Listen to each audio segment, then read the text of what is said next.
Okay, so I want to start out by talking about love. What is love? My favorite definition of love is the recognition of the self in the other. I guess first I should differentiate between platonic love and romantic love.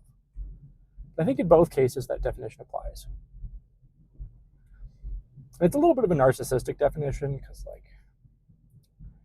it sort of implies that we only love other people because we see the things that we love about ourselves in them. But I think there's some truth to that.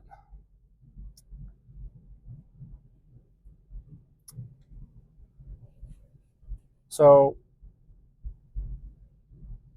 yeah, um, we love others because we see the things that we love about ourselves in them.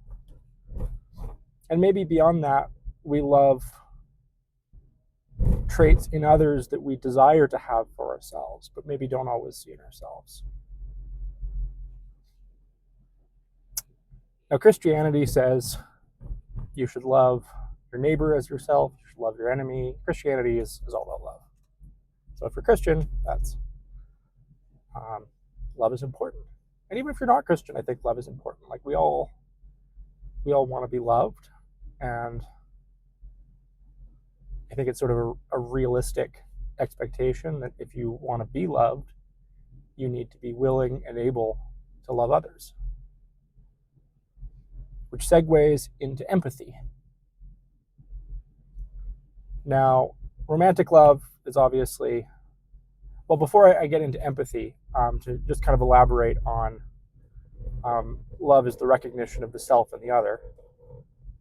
Um, when we talk about certainly romantic love, it's often framed in terms of marriage or union. So, in that sense, it's sort of an expansion of the self to encompass the other. Maybe that's a better definition. I don't know. But, anyways, tying that into empathy.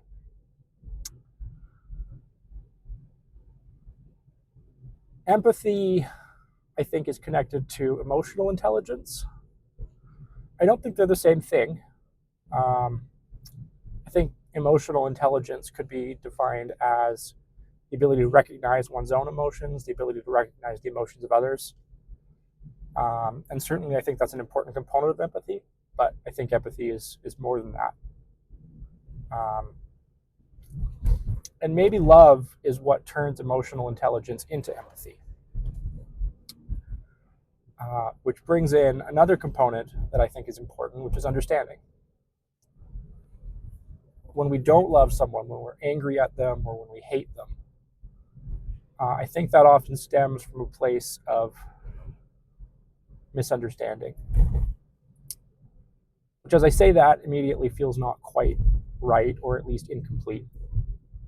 Um, Maybe we understand them, but there's a sense of disconnection there, which ties back to what I said earlier about love involving union.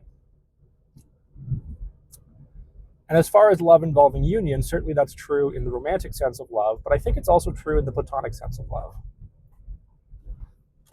And that, I think, is an important bridge to empathy, where when we see others, when we see ourselves in others,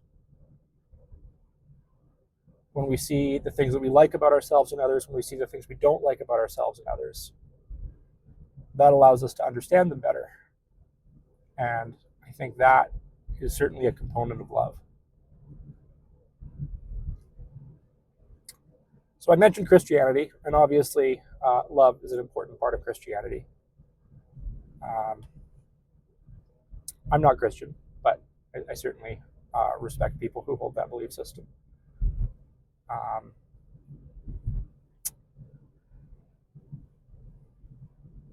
so, what do we have? We have love, we have empathy, we have understanding. I think these are all important things to cultivate.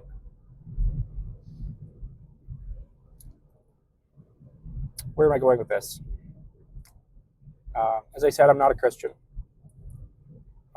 but I see myself as someone who has a very strong sense of ethics, justice, and as a non-Christian, specifically as an atheist, or maybe a little bit agnostic sometimes. Um, we're often accused of moral relativism or a lack of ethics. The framework I use as a rational, self-interested person, I like to think I'm not selfish, but I'm not completely selfless either. I have needs, and I certainly desire my own needs to be met.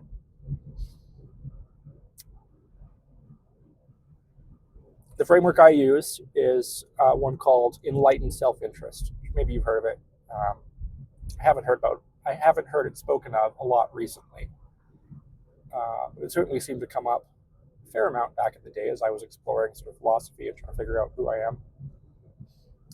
But enlightened self-interest is the idea that to act in your own self-interest is to also act for the benefit of others. And I think that's true. Unless you've been living in a cave, you've probably noticed that there's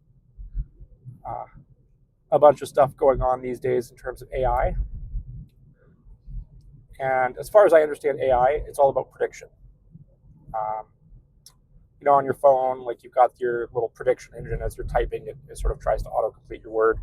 AI is basically that on steroids. And there are theories in neuroscience or in cognitive science that is what human intelligence is to a large extent. That we are what we predict ourselves to be.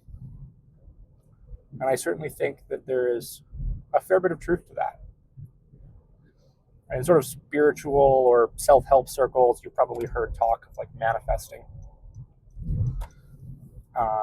And I think that ties into prediction in that if you predict negative or unpleasant outcomes for yourself, then you're going to act according to those predictions, that your predictions ultimately lead to your actions. And you will predict bad outcomes, and by predicting those bad outcomes, you will create those bad outcomes. And the same thing goes for positive or good outcomes, or beneficial outcomes, if you don't like sort of the good-bad framing. As much as atheists are accused of moral relativism, to a certain extent, I do think that good and bad are subjective, because we are all the subject of our own life.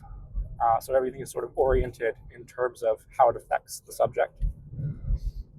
So what is good for me is not necessarily good for you. What is bad for me is not necessarily bad for you. Everything has to be kind of viewed through at least a subjectively relativistic lens. And I think that is true.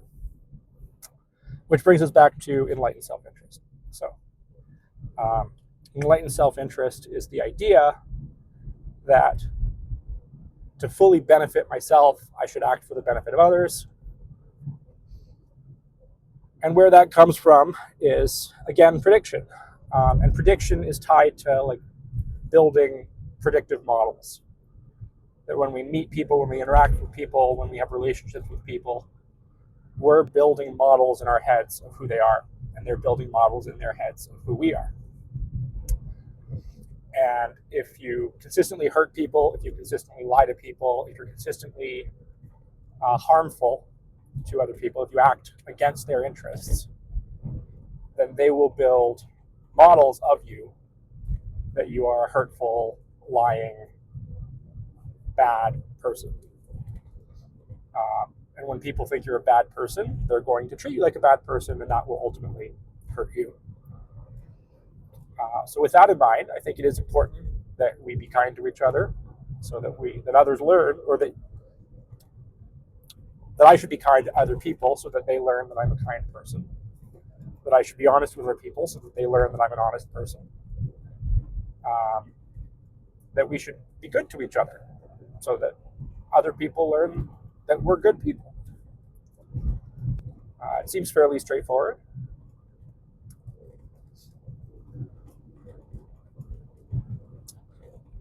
But obviously it isn't, because there's a lot of bad people doing bad things out there. So maybe that's worth talking about. So why are there bad people, and why are they doing such bad things? Well, coming back to predictive modeling, the world is not always fair,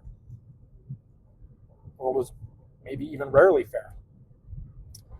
The world is not always good. The world is not always loving. And so when we live in such a world, that's how we build our models.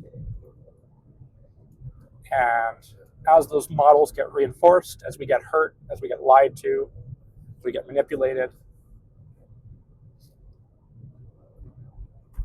then those models get reinforced. And we think, well, if other people are just going to lie to me, hurt me, exploit me maybe, that I should lie to people and hurt them and exploit them back. Which I think is sad. I'm going to undermine something I said earlier that, well, I guess I didn't say that humans are nothing but prediction. I certainly think prediction is an important choice, or an important aspect. Sorry, I'm getting ahead of myself. Prediction is certainly an important aspect of what makes us who we are. But I think that undermines the role of agency or choice. And I'm a determinist. I think that we are who we are because of the stuff that's happened to us, the things we've been taught, things that we've learned, that we've internalized. So I don't know if I really believe that choices are completely free in sort of the undetermined sense. Maybe that doesn't make sense, but I guess it's not super important. Whether you believe in sort of true free will or whether you believe in a more constrained version of agency like I do, at the end of the day, it doesn't really matter. What does matter is what choices we make, whether they're constrained or not. Because they're the choices that we make, and they shape our experiences, and they shape the experiences of the people we interact with, the experiences of the people we have relationships with. So, to tie it up,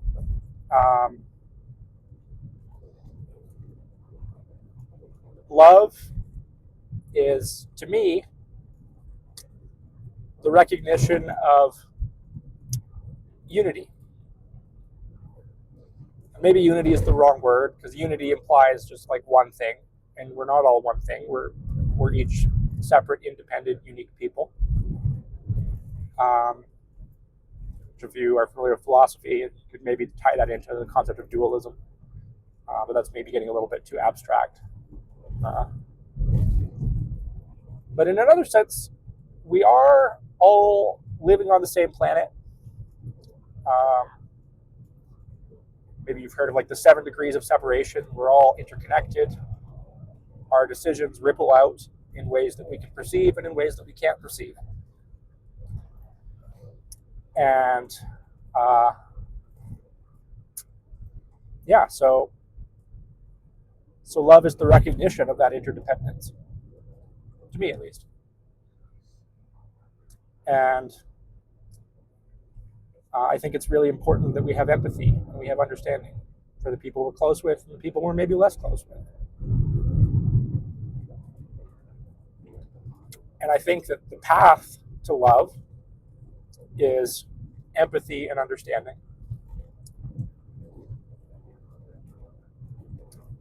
And I think that if you have those things, if you have empathy and understanding, that constitutes love, and that love is really all that you need to have a strong sense of ethics, to behave well, wisely, good. So, be good. Take care.